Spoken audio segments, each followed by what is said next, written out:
અહીંયા હનુમંત બિરાજે, કથા કરું મધ્ય અનુસાર, પ્રેમ ધરી ગાદી ધરું, પધારો પવન કુમાર.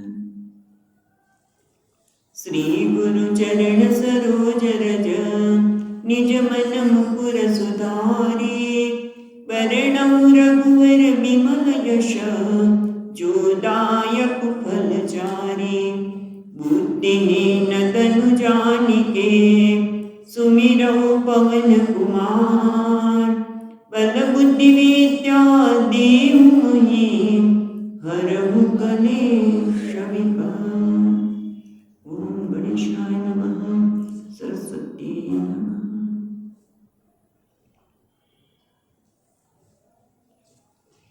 તો આપણે નક્કી કર્યું છે એ પ્રમાણે બાલકાંડના મંગલાચરણ જોયા.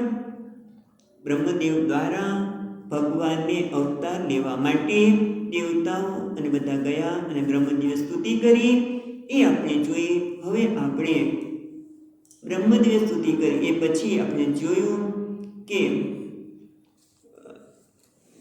દશરથ રાજાએ ઋષ્યશૃંગ મુનિ પાસે યજ્ઞ કરાવ્યો અને 9મી તિથિ છે, મધુમાસ, માઘ મહિનો છે, એને ચૈત્ર મહિનો મધુમાસ અને માઘની ચૈત્ર મહિનો છે. 9મી તિથિ ચૈત્ર મહિનો સુદ 9ને દિવસે અભિજીત મુહૂર્ત, એટલે અભિજીત નક્ષત્ર નથી. લોકો એમ કહેતા હોય છે કે અભિજીત નક્ષત્રને મુહૂર્તમાં, મુહૂર્ત નથી પણ મુહૂર્ત છે, નક્ષત્ર નથી, સોરી નક્ષત્ર નથી, મુહૂર્ત.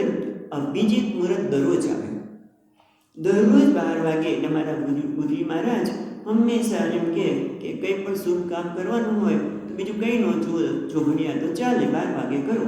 એટલે અભિજીત મુહૂર્તમાં, એવા મુહૂર્તમાં પ્રભુ પ્રાગટ્ય થયું છે અને શીતળ મંદ સુગંધિત વાયુ વાયવા લાગ્યો છે. દેવતાઓ આનંદિત થયા છે, સંતોના મનમાં મોટો ઉત્સાહ છે. પર્વત પર વરરાજી ફળ ફૂટી છવાયેલી છે. પર્વતોનો સમૂહ પણ મણિયોતના ખાંડથી ઝગમગી રહ્યો છે. સર્વ નદીઓ અમૃતની ધારા વેવડાવવા લાગી છે. આવા પવિત્ર સમયે જ્યારે ભગવાને પ્રગટ થયા ત્યારે બ્રહ્માજીના બધા દેવતાઓ આવ્યા છે.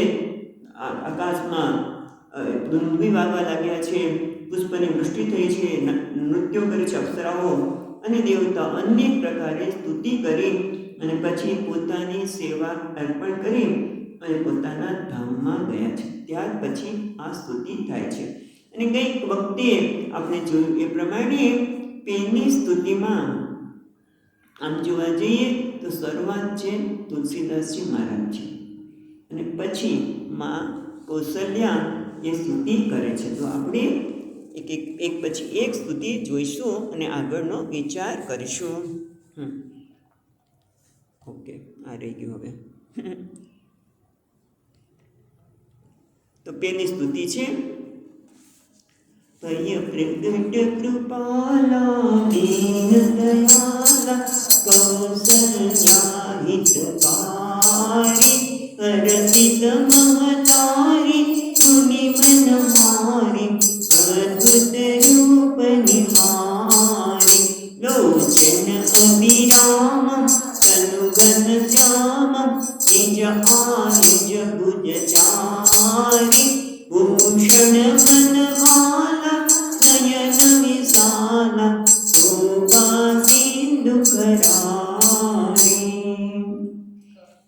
પછી ભગવાન ભય પ્રગટ કૃપાલા આ તુલસીદાસજી મહારાજ કહી રહ્યા છે કે ભગવાન જે કૃપાના સાગર છે, દીન ઉપર દયા કરનાર છે અને કૌશલ્યાના હિતકારી. કૌશલ્યાના હિતકારી કેમ છે તો એના વિશે ગઈ વખતે પણ વિચાર્યું હતું, આજે થોડુંક બીજું વિચારીએ કે હિતકારી એટલા માટે કહે છે કે દરેક મહાત્માઓ પોતાની દ્રષ્ટિથી પ્રગટ વિચાર કરે તો એક તો એટલા માટે કે ભગવાન અદ્ભુત રૂપ બતાવે છે, એ એમના હિતમાં છે. ચતુર્ભુજ રૂપ બતાવે છે અને એ પણ ક્યાં? પ્રસૂતિ ગૃહમાં. માં આ બાળક એમ કે બાળક રૂપ નહીં પણ પછી લે છે. માએ કીધું તમે બાળકરૂપ લો એટલે તરત પાછું બાળકરૂપ લીધું. એટલે હિત માનું જેમાં હિત સમાય એ રીતે ભગવાન કર્યા છે. એટલા માટે કૌશલ્યા હિતકારી કહ્યું, દશરથ હિતકારી નથી કહ્યું. એ પણ વિચાર થાય, દશરથ રાજાને હિતકારી કેમ નહીં કહ્યું?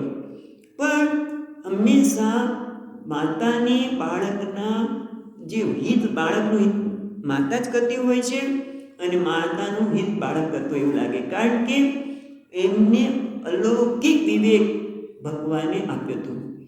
પિતા તરીકે દશરથ રાજાએ પુત્ર સ્નેહ જ માગ્યો હતો, બીજું કંઈ જ નહીં. જ્યારે આપણે અલૌકિક રૂપ માગ્યું હતું અને આમ પણ આપણે ખબર છે કે પિતા સાથે બહુ લાંબો વખત રહેવાના નથી, માતા સાથે લાંબો વખત રહે એટલે પણ એમનું હિત સધાયું. બીજું એવું કહેવાય છે કે માતાને જો પહેલાં તો પ્રસૂતિ ગૃહમાં ચતુર્ભુજ રૂપ બતાવ્યો, પછી થોડા વખત પછી બાળ લીલામાં જ્યારે શ્રીરંગની ઈષ્ટદેવની કૌશલ્યા માતા પૂજા કરી રહ્યા છે ત્યારે 2 રૂપ બતાવ્યા, શિશુ રૂપ પણ બતાવ્યું અને શ્રીરંગ રૂપ પણ બતાવ્યું અને પછી વિરાટ રૂપ બતાવ્યું.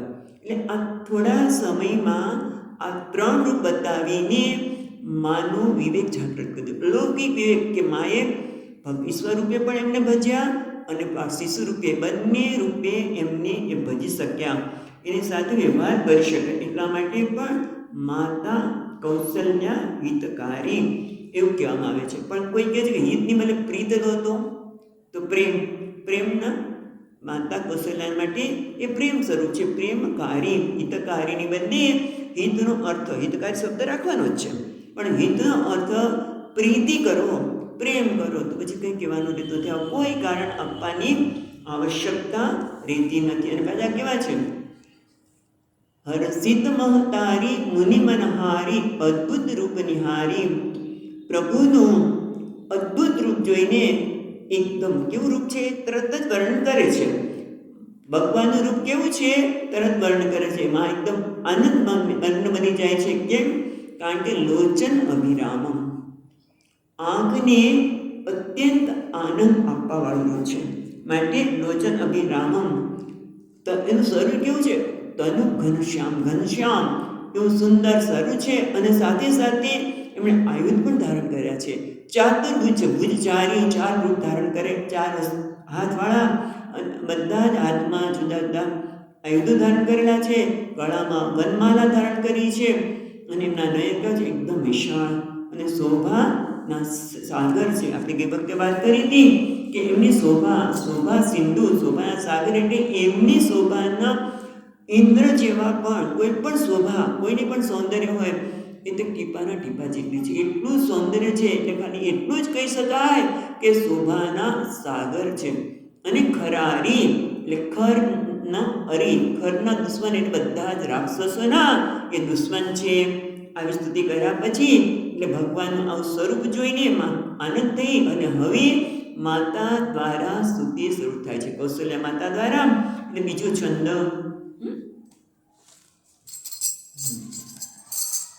કહતુઈ કર જોરી સ્તુતિ તોરી, કહે વિધિ કરો અનંત, માયા ગુણ જ્ઞાનાતીત અગાન, વેદ પુરાણ બદંત, કરુણા સુખ સાગર સબ ગુણ આગર, તે ગાવૈ સ્તુતિ સંત, સોમ મહિત રાગી જન અનુરાગી, પ્રગટ પ્રલંબય પ્રગટ શ્રીકાંત. પછી આગળ જોઈશું. તો હવે કે છે કહ તુઈ કર જોરી, 2 હાથ જોડીને માતા હવે સ્તુતિ કરવા લાગ્યા. શું કે છે? હે અનંત, 2 હાથ જોડીને કે છે હે અનંત, હું તમારી સ્તુતિ કેવી રીતે પ્રકાર કરું? કારણ કે જ્યાં વેદ અને પુરાણ પણ તમને શું કહે છે? માયા ગુણ, જોજો, માયા ગુણ દીતા, માયા ગુણ જ્ઞાન અતીત. તમે કેવા છો?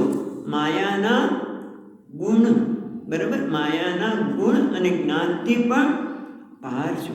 અને પાછા કે અમાના એટલે માન, આમ તો માન રહિત એમ પણ કહી શકાય, પણ અમાના એટલે પરિમાણ રહિત.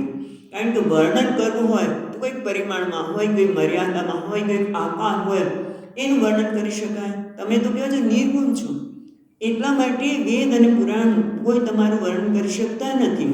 અને એટલા માટે તમે કેવા છો, પરિમાણથી રહિત છો, પણ છતાં સંત અને શ્રુતિ પાછા તમને કહે છે એક બાજુથી નિર્ગુણ રૂપ છે પણ સાથે સગુણ રૂપે પણ તમે છો. એટલા માટે કેવા છો, કહે છે કરુણા સુખ સાગર સબગુણ આગર જે જાનત શ્રુતિ સંત. જે શ્રુતિ અને સંત બધા તમને કેવા જાણે છે, તો કે કરુણાના સાગર, કરુણાના સાગર, સુખના સાગર, બંને કરુણા સુખ સાગર બંને આવે. કરુણાના સાગર અને સુખના સાગર. કરુણા માટે આપણે જોયું ને ત્યાં દેવી સ્તુતિમાં પણ છે કે બહારથી તમે આમ લાગતા હોય કે તમે રાક્ષસોને મારી રાખ્યા છો માં, પણ હૃદયમાં તમારામાં કરુણા ભરી છે. એમ પરમાત્મા પણ બહારથી કદાચ રાક્ષસોને ખરના અરી છે, પણ કરુણાના સાગર છે, સુખના સાગર છે, સબગુણ આગર, બધા જ ગુણોનો આગર એટલે ઘર છે, આલય છે, ખાંડ છે. અને જે ગાવે સુખ સંતા, આમ તમારી વર્ણન કરી શકાય નહીં, કારણ કે તમે અમાના એટલે કે મર્યાદાથી રહિત છો, અપરિચ્છિન્ન છો. અપરિચ્છિન્ન વસ્તુથી કેવી રીતે કરવી, પણ છતાં શ્રુતિ અને સંત તમને કરુણાના સાગર અને સુખના સાગર કહે છે. આવા કોઈ સામાન્ય વ્યક્તિ નથી, એવા મારી કીર્તિ દિગ્વ્ય, આપણે ગઈ વખતે પણ જોયું હતું કે ભગવાન એમની કીર્તિ દિગ્ગત વ્યાપી, હજારો વર્ષો સુધી એ રામ અને કોણ, કૌશલ્યાનંદન, દશરથ નંદન એવી કીર્તિ બનાવવા માટે તમે મારા ત્યાં મારા હિતકારી બન્યા. એમાં અહીંયા પણ કહે છે સોમમ હિત લાગી જન અનુરાગી ભયઉ પ્રગટ શ્રીકંત.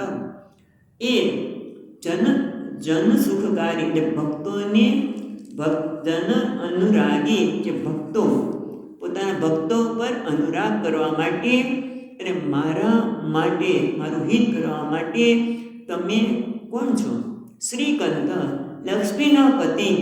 એવા તમે કોઈ સામાન્ય નથી, છતાં મારા માટે મારું હિત સધાય. કારણ કે પૂર્વજન્મ આપણે ગઈ વખતે જોયું કે માતાએ જ શત્રુપા રૂપે, કૌશલ્યા માતા પૂર્વજન્મ શત્રુપા હતા અને એમણે પ્રાર્થના કરી હતી, એટલે એમના હિત માટે આજે તમે પ્રગટ થયા છો. એટલે માગે છે હું તમારી સ્તુતિ કેવી રીતે કરું, જે સ્તુતિ કેવી છે, મેં હાથ જોડીને કરું તો છું, પણ તમે અનંત છો, અંતવાળા નથી, અનંત છો. તમે માયાના ગુણથી પણ પદ છો.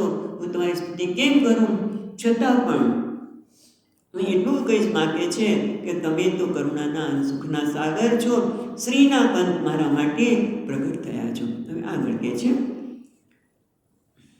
બ્રહ્માંડની કાયા નિર્મિત માયા રોમ રોમ પ્રતિવેદ ચહે મમ પુરસો વાસી યહ ઉપહાસી સુનત ધીર ગતિ ચિરન રહે ઉપજા જબ જ્ઞાના પ્રભુ મુસ્કાના ચરિત બહુત વિધિ કિન્ન ચહે કહી કથા સુહાઈ માતુ જાય તેની પ્રકાર સુત પ્રેમ લહે.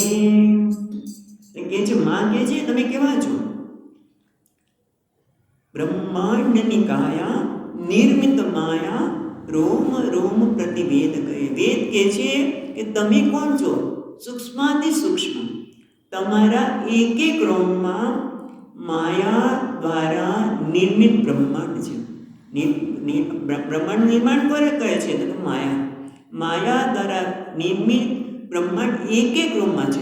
કેટલું વિશાળ સ્વરૂપ, વિચાર તો કરો, એક એક રોમમાં બ્રહ્માંડ છે, એટલે કેટલા કરોડો બ્રહ્માંડ છે. એવા તમે આટલા મહાન, એવા મહાન તમે મારા મમ ઉરભાસી, મારા ઉદરમાં તમે આવીને રહ્યા.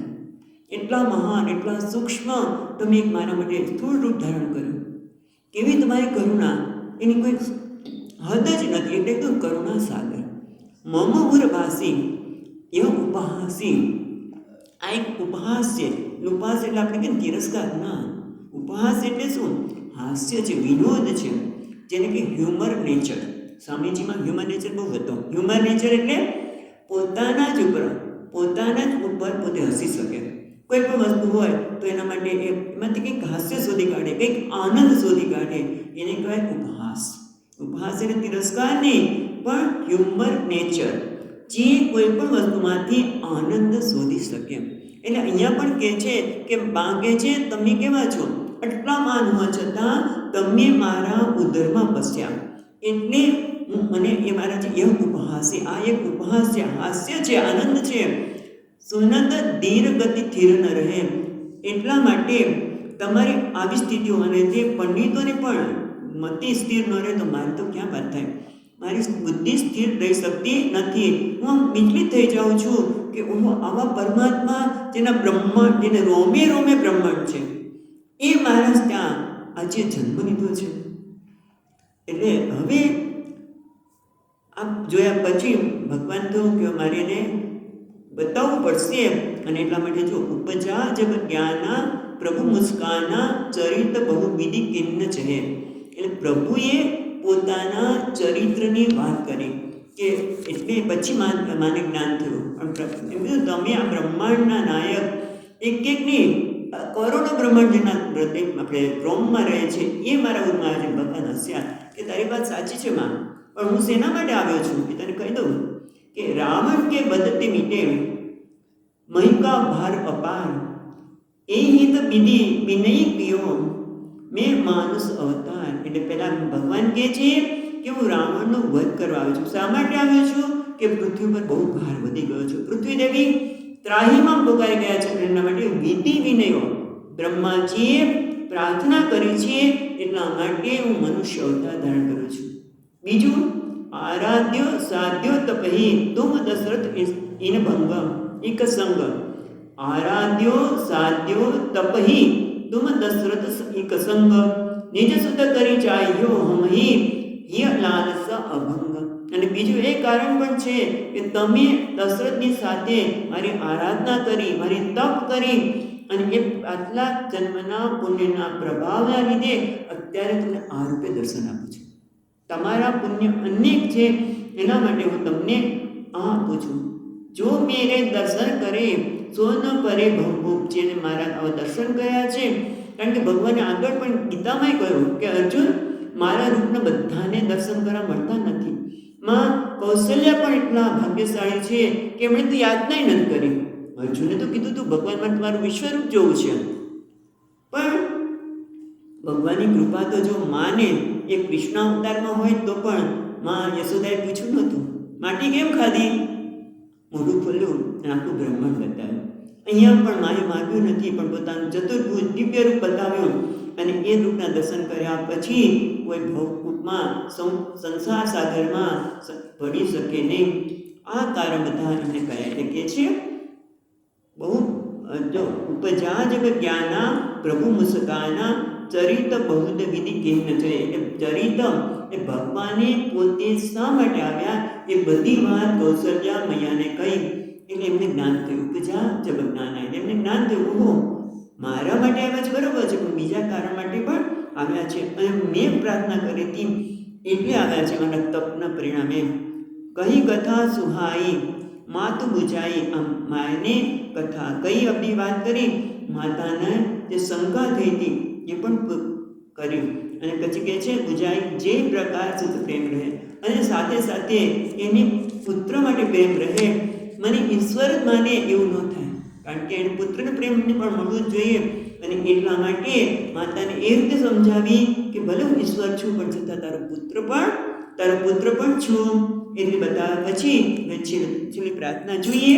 છેલ્લો છંદ માતા પુની પુની સોમતી ડોલી તજમુતાતય હરૂપા કિયે સુલીલા અતિ પ્રિય શીલા યહ સુખ પરમ અનુપા નિવચન સુજાના ક્રોધન નાના કોઈ બાલક સુરભૂપા યહ ચરિત જે ગાવે હરિપદ પાવહે તેન પરઈ ભવકૂપ.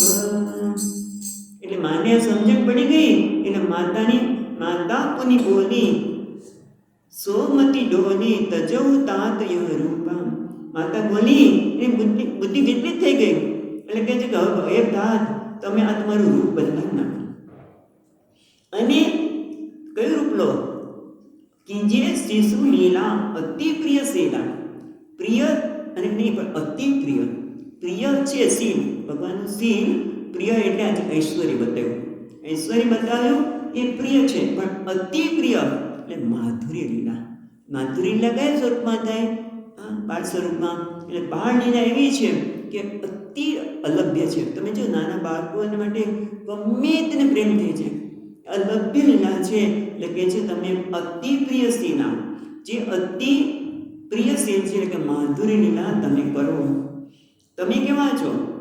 પ્રિય લીલા ય સુખ પરમ અનુપમ. આ જે સુખ છે બાળ લીલાનું, એ મને અનુપમ સુખ છે. એ સુખ તમે મને પ્રદાન કરો. અને એ જેવું સાંભળ્યું એટલે ભગવાને પછી બીજું કંઈ કીધું જ નથી. સુની વચન સુજાના. ભગવાને આ વચન સાંભળીને તરત જ ધ્રુવા લાગ્યા. કોણ? ઠાના હોય બાલ સુરભૂપ. આ કેવા છે? સુરભૂપ, બાલક સુરભૂપ. એટલે નિત્ય કિશોર સ્વરૂપ છે એમનું. એ રૂપને ત્યાગ કરીને એ બાળક બને. પણ કેવા? પ્રાકૃત બાળક નહીં. એ કેવા બાળક? પ્રાકૃત બાળક નથી.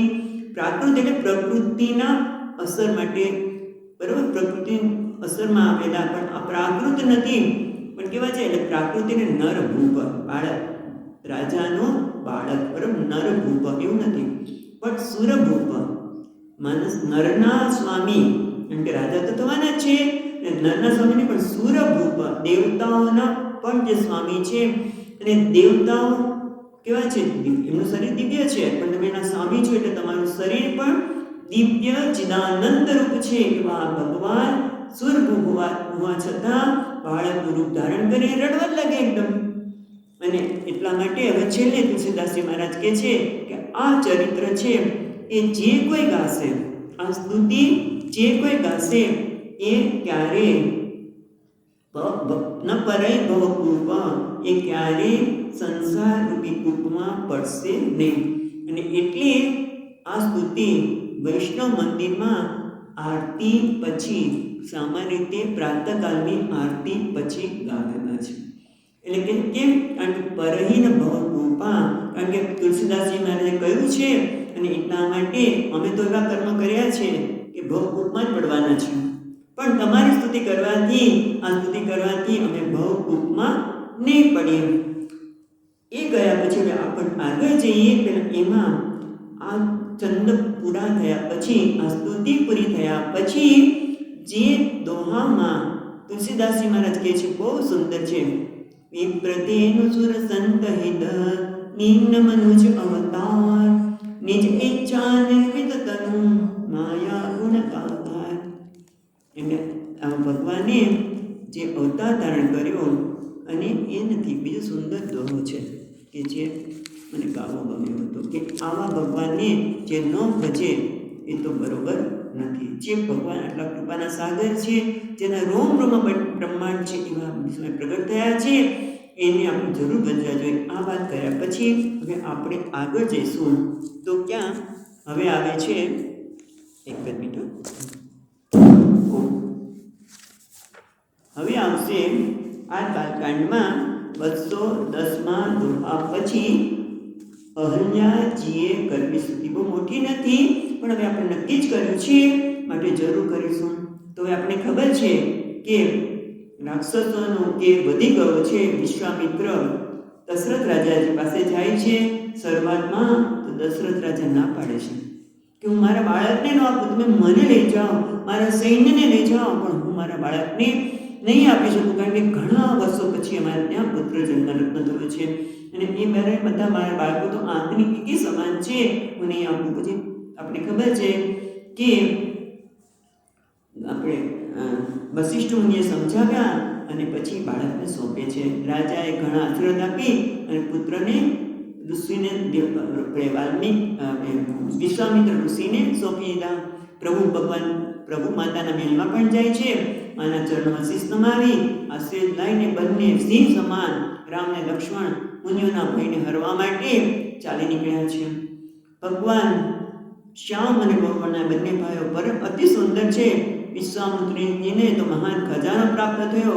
એટલો આનંદ થયો છે કે વાહ, આજે બીજું કોઈ નથી. બ્રહ્મણ્ય દેવ, બ્રાહ્મણના ભક્ત, બ્રાહ્મણજીના ભક્ત છે એવા પરમાત્મા જ મારી સાથે ચાલી રહ્યા છે. કેમ? કારણ કે રસ્તામાં તાડકા આવી અને તાડકાને જોઈને ભગવાન એક બાણમાં એના પ્રાણ હરી લીધા. એટલે એમ થયું કે ઓહો, આ તો મારા પ્રભુ જ છે. પણ છતાં પોતાના ચિત્તમાં પોતાના સ્વામીને ઓળખી લેવા છતાં પણ આ લીલા પૂર્ણ કરવા માટે એમણે રસ્તામાં અતિબલા વિદ્યા આપી કે જેનાથી ભૂખ તરસ ન લાગે, શરીરમાં ભૂખ તરસ વગર, કોઈ ખાધા પીધા વગર પણ અતુલિત બળ અને તેજ પ્રકાશ રહે એ વિદ્યા આપી. પોતાની પાસે જે કંઈ અસ્ત્ર શસ્ત્રનું જ્ઞાન હતું એ પણ આપ્યું. અને આપણે જોયું કે આશ્રમમાં ગયા પછી પેલા તો સુબાહુ આવ્યો. સુબાહુને મારી જ પેલાયો, સુબાહુને મારી નાખ્યો. પછી મારી તે એક ફણા બાણથી છેક સમુદ્ર કિનારે મોકલ્યો. અને આમ બધાને લક્ષ્મણજી બધા રાક્ષસ સમૂહનો પણ નાશ કર્યો અને મુનિઓને રાક્ષસના ત્રાસમાંથી છોડાવ્યા. એ પછી એ લોકો જનકપુરીમાં સીતાજીના સ્વયં માટે આમંત્રણ આવ્યું છે ત્યાં જઈ રહ્યા છે. ત્યારે રસ્તામાં એક માર્ગમાં આશ્રમ દેખાયો છે. આશ્રમમાં પશુ પક્ષી કોઈ જીવ જંતુ નથી અને પથ્થરની શિલા ત્યાં છે. ભગવાને પૂછ્યું કે આ શું છે? એટલે ભગવાને આપણે વિશ્વામિત્રજીએ કહ્યું કે ગૌતમ મુનિની સ્ત્રી અહલ્યા સાપ બસા પથ્થરના રૂપ જેવી થઈ ગઈ છે. આપના ચરણની રાહ જુએ છે. આપ એને ચરણ આપ પ્રદાન કરો અને ઉદ્ધાર કરો. એ સ્તુતિ એટલે કે 210માં દોહા પછી આપેલા 4 છંદ એ આપણે ગાઈશું અને જોઈશું. મારે પણ કાઢવાનું છે, એક મિનિટ.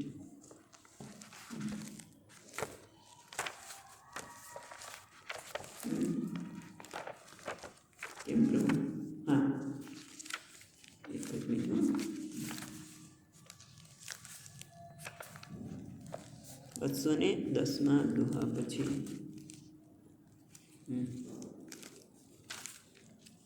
ઓકે, મળી ગયું.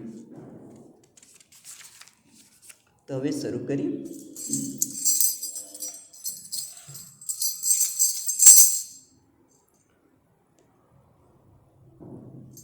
પરસદ પદ પાવન સુગન સાવન પ્રગટ બહી તપ પુંજ સહી તે કદર ગુનાયક જન સુખદાયક સન્મુખ હોય કર જોર રહી અતિ પ્રેમ અધીરા પુલક શરીરા મુખ નહીં આવઈ વચન કહી અતિશય ગઢ ભાગી ચરણ લાગી જુગલ નયન નહીં જલધાર કહી. પરસદ પદ પાવનમ, ભગવાનના પવિત્ર પાવન ચરણને અડતા છે. એ કેવા ચરણ છે? તો કે છે પરસદ પાવન શોક નસાવન. અતિ દારૂ પણ જો પીપળનો સાપ હોય તો એ પણ દૂર કરવા માટે કરીને શકવા માટે સમર્થ છે. એટલા માટે એમણે કહ્યું પરસદ પાવન, એમના ચરણો પવિત્ર છે અને શોકને દૂર કરવાના છે. એના ચરણને લાગતા જ ભગવાન એકદમ તપના પુંજ સમાન, તપોમય મૂર્તિ સમાન, એકદમ દિવ્યમાન સ્વરૂપ ધારણ કરનારા. સહી એટલે સાચે જ. સહી શબ્દ છે એ પારસી શબ્દ છે. સાચે જ, નિશ્ચયથી. આપણે તો કેવું થતું હશે, એક આમ પથ્થર જેવો પથ્થર છે એને ચરણ લાગતા કેમ એવું થયું? તો કે સાચે જ તપના પુંજ સમી દિવ્યમાન અહલ્યામાં પ્રગટ થયા. દેખત રઘુનાયક જન સુખદાયક. એ પવિત્ર કરનાર ભગવાન જે પાવન કરનારા છે અને શોકનો શમન. એટલે કેમ કહ્યું કે જે ઈચ્છિત ફળને આપનાર છે માટે શોક નસાવન. જે શોકને ક્યારે દૂર થાય? આપણે ગમતી વસ્તુ મળે ત્યારે. એટલે ઈચ્છિત ફળને આપનાર માટે છે. કારણ કે ઈચ્છિત એટલા માટે કે કેટલા વર્ષોથી અહલ્યા માતા રાહ જોઈ રહ્યા છે અને એ વખતે એમને આ મળ્યું છે. એટલે માટે શોક ન સમન કહ્યું. પછી દેખત રઘુનાયક, જેવા બધે દિવ્યમાન થયા એટલે ભગવાનના દર્શન થયા. અને ભગવાન કોણ છે? દેખત રઘુનાયક જન સુખદાયક સન્મુખ હોય કર ચોરી. એ તો એકદમ અચંબામાં પડી ગયા છે કે આવું દિવ્ય રૂપ ભગવાનનું જોઈને, જે સુખના દાતા છે એવા ભગવાનને જોઈને એકદમ બે હાથ જોડીને માં ઊભા છે. એકદમ પ્રેમ, દિવ્ય રૂપ જોઈને અતિ પ્રેમ અધીરા, એકદમ પ્રેમથી પ્રેમ એકદમ અત્યંત પ્રેમ ઉત્પન્ન થઈ ગયો છે. એના કારણે એનું શરીરમાં બધા રૂવાડા ઊભા થઈ ગયા છે. પુલક શરીરા, એમનું શરીરના રૂવાડા ઊભા થઈ ગયા છે. અને મનમાં, કારણ કે અતિ આનંદમાં પણ આપણે એક શબ્દ બોલી શકીએ નહીં, અતિ દુઃખમાં પણ ન બોલાય, અતિ આનંદમાં પણ ન બોલાય, એક વચન પણ મનમાં આવતો નથી, બોલી શકતા નથી. વાણીમાં એક વચન આવતો નથી, કારણ કે પોતાની જાતને માને છે હું તો ખરેખર ભાગ્યશાળી છું, અતિ બળ ભાગ્ય, હું અતિશય ભાગ્યશાળી છું. અને એટલા માટે ચરણય લાગી જુગ નયને જગધાર બહે, એકદમના ચરણોમાં એ પ્રણામ કરતા જાય છે. એમ આનંદના અને પ્રેમના આંસુની ધાર વહી રહી છે. માના અહલ્યા માતાના આંખમાંથી પ્રેમની ધાર વહી રહી છે. એટલે આ છંદમાં એક પરિસ્થિતિનું વર્ણન તુલસીદાસજી મહારાજ કરે છે. અને હવે પછી એ સ્તુતિ કરશે. પહેલાં તો એ અહલ્યા માતાને ચરણથી કેવી સ્થિતિ થઈ છે એ દિવ્ય પુંજમાં પ્રગટ થયા છે. કારણ કે તપસ્વી હતા, કે સામાન્ય નહોતા, પણ કોઈ કારણસર આ ઘટના ઘટી ગઈ. અને એટલા માટે એમાં પોતે એકદમ આનંદમય થઈને પ્રભુના ચરણોમાં અશ્રુધારથી જાણે કે ભગવાનની ચરણ પકડી રહ્યા છે. એટલું બધું આનંદ આંખમાંથી આંસુ રૂપે વહી રહ્યો છે. હવે આગળ કહે છે બીજા છંદમાં, ધીરજુ મન કીના પ્રભુ પહુચીના રઘુપતિ કૃપા ભગતી પાઈ અતિ નિર્મલ પાની અસ્તુતિ જાની જ્ઞાન ગમ્ય જય રઘુરાઈ મેં નારી પાવન પ્રભુ જગ પાવન રાવણ રિપુજન સુખદાઈ રાજીવ વિલોચન ભવ ભય મોચન પાહી પાય શરણની આઈ. હવે કે છે માં ધીરજુ મન કીના, હવે મનમાં એને ધૈર્ય ધારણ કરો કે હું કંઈક તો બોલું. એટલે એને ખબર પડી ગઈ કે આ કોઈ સામાન્ય વ્યક્તિ નથી. કારણ કે મને એવું કહેવામાં આવ્યું હતું કે જ્યારે ભગવાનના રામાવતારમાં ભગવાનના ચરણની રજ મળશે ત્યારે તારું આ શ્રાપમાંથી મુક્ત થઈશ. એટલે ખ્યાલ જ આવ્યો કે કોઈ બીજું કોઈ નથી, ભગવાન જ છે. અને એટલા માટે પ્રભુ પહેચાના, એકદમ ભગવાનને જાણીને રઘુપતિ કૃપા ભક્તિ પાઈ. અને ભગવાનનું જ્યારે જોયા અને ભગવાન સન્મુખ ન હોય અને ભક્તિનું બને, કારણ કે હૃદય જ એકદમ શુદ્ધ થઈ ગયું છે, બધા પ્રકારના મળ જતા રહ્યા છે. અને જ્યારે બધા પ્રકારના મળ જતા રહે ત્યારે ભક્તિનું પ્રાદુર્ભાવ થવાનો છે. અને એટલે કહે છે ભગવાનની કૃપાથી ભગવાનની ભક્તિ એને મળી ગઈ છે. અને એટલા માટે અતિ નિર્મળ વાણી, એકદમ નિર્મળ વાણી, હવે કોઈ રાગ કે દ્વેષ નથી, કોઈ આકર્ષણ નથી. અને એટલા માટે એ પ્રભુની સ્તુતિ કરતા કહે છે તમે કોણ છો? જ્ઞાન ગમ્ય જય રઘુરાય. હે રઘુરાય, તમે કેવા છો? તમારો જય હો, પણ તમે કેવા છો? જ્ઞાન ગમ્ય, તમે જ્ઞાનથી જાણી શકાય. અમે અમારી લાગણીથી જાણવા જઈએ તો થોડી ઘણા અનુભવ પ્રમાણે અમે કશું કહીએ, પણ ખરેખર વેદ પણ કહે છે કે તમે જ્ઞાન ગમ્ય છો, તમે જ્ઞાન દ્વારા જાણી શકાય. એટલે જ્ઞાન ગમ્ય રઘુરાય, તમારી જય હો, તમારી જય હો. હું તો એક સામાન્ય અપાવન, એટલે બધી નારીઓમાં પણ અપાવન છું. અને તમે કોણ છો? તમે જગ પાવન છો, તમે બધાને પવિત્ર કરનાર છો. પછી કોણ પવિત્ર કરે છે બતાવશે કે તમે મેં નારી અપાવન પ્રભુ જગ પાવન રામન રીપજન સુખદાયી. બધું જેમ દેખાતું જ હશે. હવે પછી જે કઈ ઘટના ઘટવાની છે એટલા માટે રાવણ રીપુ, તમે રાવણના શત્રુ છો. અને તમે જનને, તમારા ભક્તોને, લોકોને સુખ આપવા માટે જ આવ્યા છે. અને જન સુખદાયી, તમે ભક્તોના સુખ દેવાવાળા છો. અને રાવણના રીપુ એવા તમે મને પાવન કરી, કારણ કે તમે તો જગતને પાવન કરનાર છો. હું તો કેવી અપાવન છું, સ્ત્રીઓમાં અપાવન છું, ખરેખર એવા નથી. પણ છતાં કે છે પવિત્રાણાય સાધુના વિનાશાય ચ દુષ્કૃતામ. સાધુઓની રક્ષણ કરવા માટે જ તમે ધારણ કર્યો છે, સુખ આપવા માટે, અને એટલા માટે કહે છે જન સુખદાયી. હે રાજીવ લોચન ભવ ભય મોચન. તમે તો રાજીવ લોચન આનંદ આપનાર છો. રાજીવ લોચન કહીને આનંદ આપનાર છો. તમારા લોચન કેવા છે? રાજીવ લોચન. શું છે? ભવ ભય મોચન. સંસારના ભયને તમે નાશ કરી શકો છો એવા છો. માટે પાહી પાહી 2 વખત કે છે. એટલે પોતાની આર્તનાદ, જેમ દ્રૌપદીએ પણ ભગવાનને આર્તનાદથી બોલાવ્યા, એમ પાહી પાહી 2 વખત કહીને આર્તનાદથી પોતે કે મને રક્ષણ કરો, હું તમારે શરણે આવી છું. શરણઈ આઈ, હું તમારે શરણે આવી છું, મને બચાવો. શેમાંથી બચાવો? આ સંસારના કૂપમાંથી, આ સંસારમાંથી મને બચાવો, મારા માટે રક્ષણ કરો. અથવા તો પાહી પાહી 2 વખત કે છે. એનો અર્થ અહીંયા જુદો કરે છે. પહેલા કે છે પાહી એટલે પાતિત્ય નું ત્રાણ કરીને, મારા પતિએ મને જે શ્રાપ આપ્યો છે એમાંથી તમે દૂર કરીને મારું રક્ષણ કરો. અને બીજું, તમે મને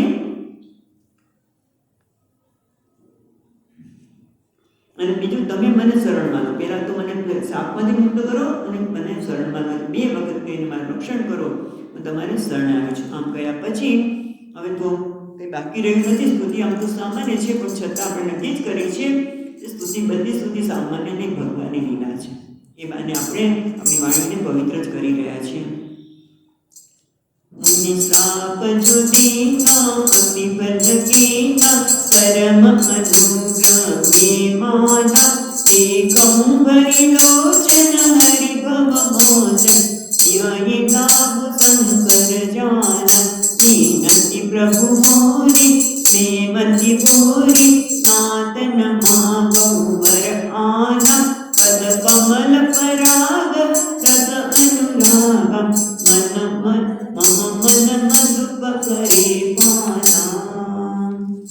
એટલે કે છે, છેલ્લે કહી દે છે કે મને જ્યારે શ્રાપ આપ્યો ત્યારે એમ લાગતું હતું કે આ શ્રાપ મારા માટે કેવું દારૂણ છે, પણ હવે લાગે છે કે ઋષિએ મુનિએ મને મારા પતિએ શ્રાપ આપ્યો તો ખરેખર મારા માટે આશીર્વાદ બની ગયા.